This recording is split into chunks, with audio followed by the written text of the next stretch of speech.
அனைவருக்கும் தமிழ் புத்தாண்டு நல்வாழ்த்துக்கள்.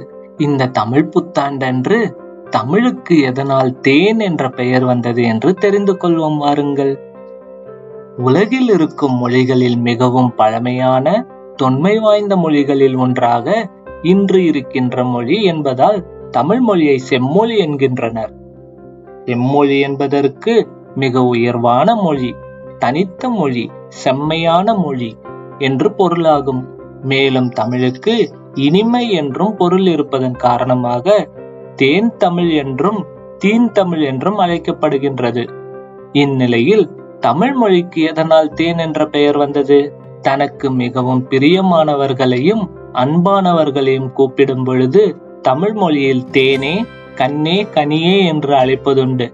அதேபோல் மாசரு பொன்னே, காசரு விரையே, கரும்பே, தேனே என்று கூறுவதுண்டு.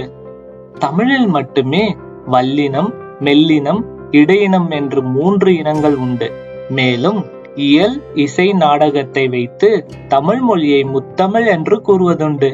அதில் ஏற்றமிழ் எண்ணத்தை வளர்க்கும், இசைத்தமிழ் ஒரு முடிவுக்கு வரச் செய்யும், நாடகத்தமிழ் நடைமுறைப்படுத்தி வழிநடத்தும், எண்ணமும் துணிவும் இன்றி எந்த செயலும் நடைபெறாது என்பதை முத்தமிழ் எடுத்து காட்டுகிறது. இத்தகைய தேனினும் இனிய தமிழ் மொழிக்கு சங்கத்தமிழ், சங்கமுக தமிழ், சங்கமலி தமிழ், தூய தமிழ், நற்றமிழ், நல்லிசை தமிழ், நாமருவு தமிழ், இன்தமிழ், வியன்தமிழ், ஒன்தமிழ், தன்தமிழ், வன்தமிழ் என 100கணக்கான சிறப்பு பெயர்கள் உண்டு.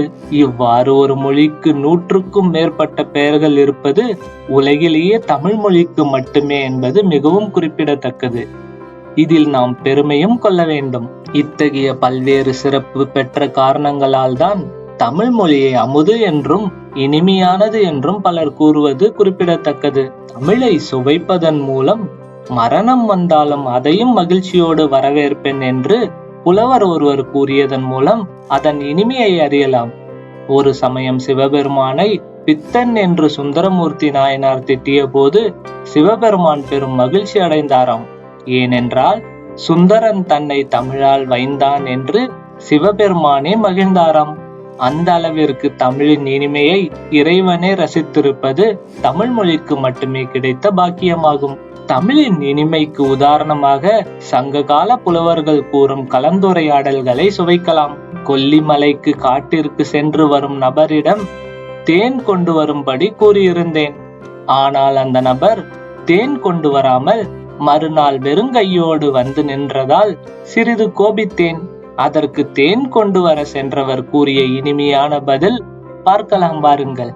ஐயா, நீங்கள் கூறியதை நினைத்தேன், கொல்லிமலைக்கு நடந்தேன், பல இடங்களில் அலைந்தேன், ஓரிடத்தில் பார்த்தேன், உயரத்தில் பாறைத்தேன், எப்படி எடுப்பதென்று மலைத்தேன், கொம்பொன்று ஒடித்தேன், ஒரு கொடியை பிடித்தேன், ஏறிச் சென்று கலைத்தேன், பாத்திரத்தில் பிழிந்தேன், வீட்டுக்கு வந்தேன், கொண்டு வந்ததை வடித்தேன், அந்த தேனை கண்டு மகிழ்ந்தேன், ஆசையால் சிறிது குடித்தேன், மீண்டும் சுவைத்தேன், உள்ளம் கழித்தேன், உடல் கலைத்தேன், உடனே படுத்தேன், கண்ணயர்ந்தேன், அதனால் மறந்தேன், மறுநாள் காலையில் கண் விழித்தேன், அப்படியே எழுந்தேன், உங்களை நினைத்தேன், தேனை எடுத்தேன், அங்கிருந்து விரைந்தேன், வேகமாக நடந்தேன், இவ்விடம் சேர்ந்தேன், தங்கள் வீட்டை அடைந்தேன், உங்களிடம் கொடுத்தேன், என் பணியை முடித்தேன் என்றார்.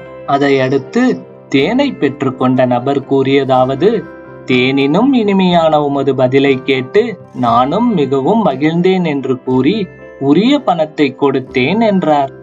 இவ்வாறாக சாதாரணமாக பேசுகையிலேயே பல தேன் வைத்து பேசும் சிறப்பு கொண்ட மொழியாக தமிழ் மொழி மட்டுமே இருப்பதால் தான் நமது முன்னோர்கள் தமிழை தமிழ்த்தேன் என்று கூறினர்.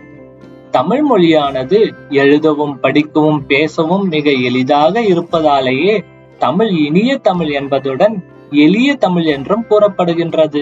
யாமறிந்த மொழிகளில் தமிழ் மொழி போல் இனிதாவதெங்கும் காணோம் என்று பாரதியாரே கூறியிருக்கின்றார். அப்படிப்பட்ட இனிமையான தமிழ் பற்றி நீங்கள் கேட்டு தெரிந்து கொண்டீர்கள்.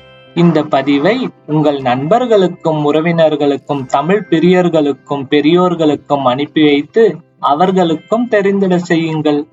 இதுவரை நமது சேனலை சப்ஸ்கிரைப் செய்யவில்லை என்றால் சப்ஸ்கிரைப் செய்து விடுங்கள்.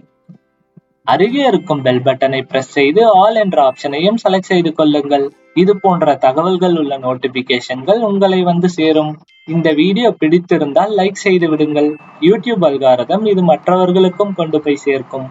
நன்றி, வணக்கம்.